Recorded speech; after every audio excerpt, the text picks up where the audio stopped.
Hello guys, আসসালামু আলাইকুম। আশা করি সবাই ভালো আছেন। আর আজকে যাচ্ছি ছোটো ভাইকে নিয়ে ধনুট বাজারে। সেখান থেকে কিনবো হচ্ছে শুকনো মরিচ। সেখানে একটু দাম কম পাওয়া যায়, সেখানে যাচ্ছি। আর আমাদের গ্রামটা অনেক সুন্দর, এই দেখেন। আর আমরা ধনুট থেকে বাসে যাচ্ছি, কারণ সিএনজি ভাড়া 40 টাকা আর বাস ভাড়া 25 টাকা। সেই কারণে আমরা বাসে যাচ্ছি। আর বাসের ভিতরে নিজের চেহারা দেখতেছি। আর বিশেষ করে ধনুটের মরিচের দাম একটু কম দেখে আমরা ধনুটে যাচ্ছি। শেরপুর থেকে একটু ধনুটের দাম কম। আর কিছুক্ষণ পরেই বাসে দিল, আমাদের যেতে সময় লাগবে 15 মিনিট। যাই হোক, বাজারে ঢুকলাম, ঢুকে দেখলাম না, ওয়াও সুন্দর একটা বাজার, ছোটোখাটো একটা বাজার। আর এখানে মাছ পাওয়া যায়, অনেক নদীর মাছ, অনেক ভালো মাছ। আর একটু পর দেখলাম ওয়াও অনেক বড় বল মাছ, যেখানে 5-6 কেজি একটা বল।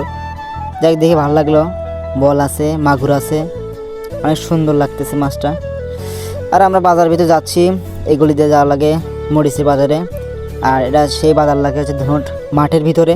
আর দেখতে পাচ্ছেন এই সেই মাঠ। আর দিনটা ছিল অনেক গরম, অনেক রোদ, যেখানে আমরা বেশিক্ষণ না থেকে অল্প কিছুর মধ্যেই আমরা মরিচটা কিনবো আর কি। যাই হোক, মরিচের দাম ছিল আপনাদের বলে দিই 240 টাকা, 200 টাকা কেজি। এর ভিতরে কিনছিলাম আমরা। আর এখানে অনেক ভালো মরিচও ওঠে, অনেক খারাপ মরিচও ওঠে, কারণ আমি কোনো দিন মরিচ কিনি নাই, এর ফার্স্ট টাইম মরিচ কিনতে এসেছিলাম। যাই হোক, মরিচ কিনলাম এখান থেকে 2 কেজি, অন্য জায়গায় কিনছিলাম 4 কেজি। আর দিনটা ছিল অনেক চড়া, সেই কারণে আমরা আখের রস খেয়ে নিলাম। আমি 1 গ্লাস আর ছোটো ভাই 1 গ্লাস খেয়ে নিল। যাই হোক, খেয়ে অনেক তৃপ্তি পেলাম। আর খুব তাড়াতাড়ি আমরা কিনে বাসা দিকে রওনা দিব, কারণ হচ্ছে এখানে প্রচুর গরম, অনেক রোদ, ফাঁকা জায়গা, সাউন্ডই নেই কোথাও। আর রওনা দেওয়ার পরে এক চাচা আমার ব্যাগটা ধরলো, বলতেছে টাকা দিতে হবে, এখানটা চাঁদা দিতে হবে।